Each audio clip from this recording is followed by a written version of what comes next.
ওয়ানে আমরা সেদিন গেছিলাম মিটিং করতে। ওই জানোয়ারকে সাবধান করে দিচ্ছি, এরপরে যদি আমাদের কোনো মিটিং এ যদি বদনামো করো মাটির ভেতর পুঁতে ফেলে দেব। আটকাবার ক্ষমতা তোমার বাপ নওশাদ, তোমার বাপ আব্বাস পারবে না। আমি পরিষ্কার ভাবে বলে দিচ্ছি। আর নওশাদের বলি, আমাদের একদিন যদি তোর দলের কর্মীরা কোন রকম নোংরামি করেছে আমাদের গাড়ি ঘিরে, তোর ক্ষমতা নেই ভাঙনের মাটিতে ঢোকার। আজকের প্রকাশ্যে সবাই চ্যালেঞ্জ করে আজকের বলে দিচ্ছি, আমরা গণতান্ত্রিক ভাবে লড়তে চাই। আমরা ভাঙনের গন্ডগোল চাই না, আমরা ভাঙনের রক্ত চাই, তোলাতে চাই না। আজকের মাথায় টুপি দিয়ে দালালতি করে আজকের ভাঙনের মাটিটাকে আজকে সর্বনাশ করে দিচ্ছে। আমি বলছি, তোর বিধানসভা আছে জাঙ্গিপাড়া, যদি এতই জনপ্রিয় হয়ে থাকিস তোর ভাই আব্বাসকে জাঙ্গিপাড়ায় দাঁড় করিয়ে দে। এতই জনপ্রিয় যদি হয়ে থাকিস তোর ভাই আব্বাসকে আমার বিধানসভায় দাঁড় করিয়ে দে। এতই যদি জনপ্রিয় হয়ে থাকিস তোর কাকা দালাল তোহাকে আমার বিধানসভায় দাঁড় করিয়ে দে। পিছন থেকে নোংরামি করছিস কেন? ফুরফুরা শরীফের নামটা যদি ওর নামের পাশ থেকে বাদ দেওয়া যায়, ও একজন বাসন মাজার চাকরের চাইতেও খারাপ, এটা আমি নিশ্চিত ভাবে আমি মনে করি। আমি তাই আপনাদের কাছে অনুরোধ করব, কিসের পীরজাদা বলে দাবি করে যারা আজকের ভণ্ডামি করে ভাঙনের মানুষকে কঠিন পরিস্থিতির দিকে ঠেলে দিচ্ছে, সে কখনো পীরজাদা হতে পারে না। আমি মনে করি ও শয়তান, সবচাইতে বড় শয়তান ওইটা। আর আমি বলি, এখানে যারা আছেন আমার তৃণমূল কংগ্রেসের কর্মীরা, আজকের এখানে দাঁড়িয়ে শপথ করতে হবে, ভাঙড় বিধানসভা আমাদের জিততে হবে। কি পারা যাবে? আওয়াজটা জোরে চাই, পারা যাবে? ভণ্ড হটানো যাবে, ভাঙড় বাঁচানো যাবে, মানুষকে বাঁচানো যাবে, দালাল হটানো যাবে। নিশ্চিত ভাবে আমি মনে করি এটাই হচ্ছে ভাঙড়ের গর্জন, আইএসএফ এর বিসর্জন, ভাঙড়ের গর্জন, বিজেপির বিসর্জন। আর এদের একটা গুরুদেব আছে যার নাম হচ্ছে বিজেপির দালাল শুভেন্দু অধিকারী। আমি শুভেন্দুকে চারটি প্রশ্ন করতে চাই। কি অপরাধ করেছিল বাংলার মানুষ? কেন আজকের বাংলার গরিব মানুষের 11 লক্ষ ঘর কেড়ে নেওয়া হলো? এই প্রশ্নটা আমি বিজেপিকে করতে চাই। কি অপরাধ করেছিল বাংলার মানুষ? আজকের 100 দিনের কাজের টাকা বন্ধ করে দেওয়া হলো। কি অপরাধ করেছিল বাংলার মানুষ? এসআইআর এর মধ্য দিয়ে তাদেরকে মৃত্যুর দিকে ঠেলে দিলেন। কি অপরাধ করেছিল বাংলার মানুষ? আজকের অকাপ সম্পত্তি কেড়ে নিয়ে বিজেপির পকেট ভরানোর চেষ্টা করা হলো। এই প্রশ্নটা আমি বিজেপিকে করতে চাই। একদিকে বিজেপি আর একদিকে আইএসএফ, এই দুটো দালালের বিরুদ্ধে আমাদের লড়াই করতে হবে। আমার আত্মবিশ্বাস, ভাঙড় বিধানসভা তৃণমূল কংগ্রেসের কর্মীরা যে লড়াইটা করতে পারে, গোটা বাংলার কোন বিধানসভার কর্মীরা সেই লড়াই করতে পারে না। এটা আমি দায়িত্ব নিয়ে যেখানে বলে যেতে চাই, সেই কাজটা করতে হবে।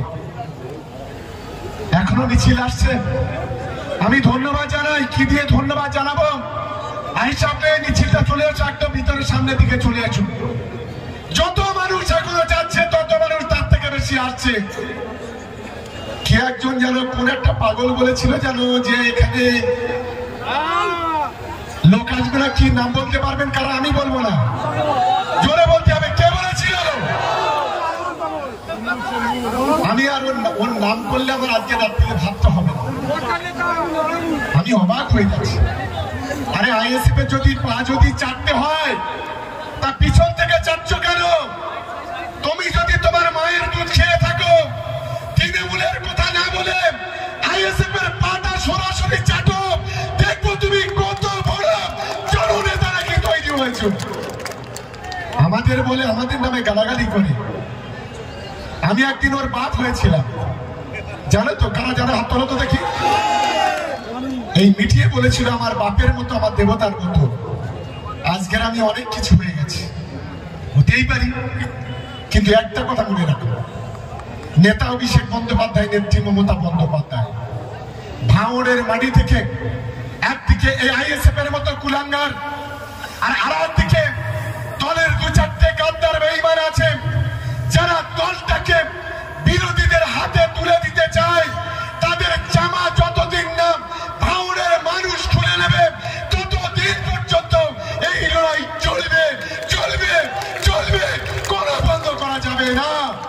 বন্ধ আমরা করব না। মধুর হাড়ি, মধু চেটে চেটে লোক হয়ে গেছে। হ্যাঁ, ভাঙড় আবার মধুর হাড়ি হয় নাকি? কোন বিধানসভা মধুর হাড়ি হয়? আমি ভাবতে পারছি না। 24 সালে তৃণমূল কংগ্রেসকে হারানোর চেষ্টা করা হলো। এই বেঈমান গাদ্দার বিশ্বাসঘাতকরা আইএসএফ এর সঙ্গে টাকার কন্ট্যাক্ট করলো। এর মাঝখানে কয়েকবার আইএসএফ এর সঙ্গে বৈঠক করেছে, আমাদের কাছে খবর আছে। আইএসএফ লাথি মারছে, বলছে ওরকম মাল যদি দলে নেই তাহলে দলটা সর্বনাশ হয়ে যাবে, দলটা থাকবে না। আমি তাই খুব সাবধান করে দিয়ে বলতে চাই, যদি কোনো জায়গায় বাদরামি করো, এটা আমি সামনে থেকে সমর্থনটা নিতে চাই। দলের মধ্যে থেকে যদি কেউ গাদ্দারি করে তার উচিত শিক্ষা দেওয়া যাবে। আওয়াজটা পুরোটাই আমি শুনতে চাই। এদিকে যাবে, দলের মধ্যে থেকে গাদ্দারি করলে লড়াই হবে, এদিকে লড়াই হবে, লড়াইটা করতে হবে। যদি এতই যদি চলে যাও না বিজেপিতে, চলে যাও আইএসএফ এ, কোনো আপত্তি নেই। কাল যদি ভোট হয়, 1 লক্ষ ভোটে তৃণমূল কংগ্রেস জিতবে, ভাঙড়ে আটকাবার ক্ষমতা কারণ নেই। চ্যালেঞ্জ। আমার এখানে 1 লক্ষ হিন্দু ভাই বোনেদের ভোটার আছে। এখানে যারা বসে আছে কেউ হিন্দু কেউ মুসলমান। আমরা যখন দুর্গা পূজার সময়, আমি যদি ওই দুর্গা পূজাতে যাই, আমি নাকি হিন্দু হয়ে যাই। কোন হিন্দু ভাই আমাদের যদি বাড়িতে আছে, সে যদি মিলাদের সময় বসে থাকে, সে নাকি মুসলমান হয়ে যায়। এই সংস্কৃতি একমাত্র আইএসএফ তৈরি করেছে ভাঙড়ের মাটিতে, আইএসএফ তৈরি করেছে। আমি আমার হিন্দু ভাই বোনেদের বলবো, ওদের কাঁচাটা খোলার সময় এসে গেছে। গোটা ভাঙড় বিধানসভায় আমার সমস্ত হিন্দু ভাই বোনেরা, মুসলমান ভাই বোনেরা, আমরা সকলের কাছে একটা কথা বলবো, এই বাংলা নেতাজি সুভাষচন্দ্রের বাংলা, এই বাংলা কাজী নজরুল ইসলামের বাংলা, এই বাংলা রাজা রামমোহন রায়ের বাংলা, এই বাংলা রবীন্দ্রনাথ ঠাকুরের বাংলা, এই বাংলা প্রীতিলতা বাদ্যকারের বাংলা, এই বাংলা হিন্দু মুসলমানের বাংলা, এই বাংলা খ্রিস্টান আদিবাসীদের বাংলা। এই বাংলাকে যারা হিন্দু মুসলমানকে ভাগ করতে চায়, তাদের বিরুদ্ধে জনমত সংগঠিত করে আগামী দিনে তাদের এমন শিক্ষা দিতে হবে, ভবিষ্যতে ভাঙড়ের মাটিতে ভোটে যাওয়া তো দূরের কথা, তারা যেন ভাঙড়ের মুখ না যেন দেখায়, সেই ব্যবস্থাটা করতে হবে। আমি এই অনুরোধ সকলের কাছে করব। আর একজন ধর্ষক বিধায়ক, ধর্ষণকারী, লজ্জা করে একজন বিধায়ক গোলায় দড়ি দিয়ে ভাঙড়ের পচা খালে ওর মরে যাওয়া উচিত। অসভ্য, লজ্জা করে না? মায়ের ইজ্জত দিয়ে, বোনের ইজ্জত দিয়ে ছিনিমিনি খেলা করে আজকে যে নোংরা খেলা খেলছে, তার বিরুদ্ধে ভাঙড়ের মানুষকে সংগঠিত হতে বলবো।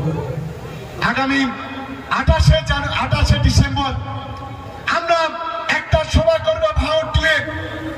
আমাদের ওই তপবন আছে, টিটিরে বাজার আছে, আমরা 28শে ডিসেম্বর ওখানে সভা করব। না, ওইটা 28 বলছি, 28শে রবিবার। এই রবিবার আমি ভাঙড় বিধানসভার সর্বস্তরের তৃণমূল কংগ্রেসের কর্মীদের অনুরোধ করব, আজকের মিটিং থেকে ফিরে গিয়ে 15 দিন রেস্ট নেবেন। 15 দিন পর থেকে 28 তারিখে ওই বিশেষ করে পোলেরহাট টুয়ে ঠিকঠিকা বাজারের কাছে একটা মাঠ আছে, সেই মাঠে আমরা সেদিনও 50,000 মানুষের জমায়েতটা সেদিন করব। এখন থেকে সেই প্রস্তুতি আপনারা সকলে নেবেন। লড়াইয়ের ময়দানে আমরা আছি।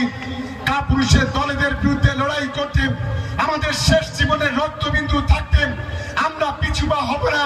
ওই কাপুরুষরা যতটা মানুষ আজকের মাঠে এসেছে, তার 5 ডবল মানুষ আজকের বাইরে তারা আসতে পারেনি। আমাদের নেতৃত্বরা সেখান থেকে ফোন করে হাউতোষ করছে চতুর্দিক থেকে। তাই আমি সকলকে দলের পক্ষ থেকে ধন্যবাদ, অভিনন্দন, ভালোবাসা, নমস্কার, প্রণাম জানিয়ে আমার বক্তব্য শেষ করছি। জয় হিন্দ, বন্দে মাতরম। তৃণমূল এবং মঞ্চে যারা আছে সব চলে এসো, সবাই স্লোগান দেবে। আর সামনে যারা আমার সঙ্গে স্লোগান দাও, সবাই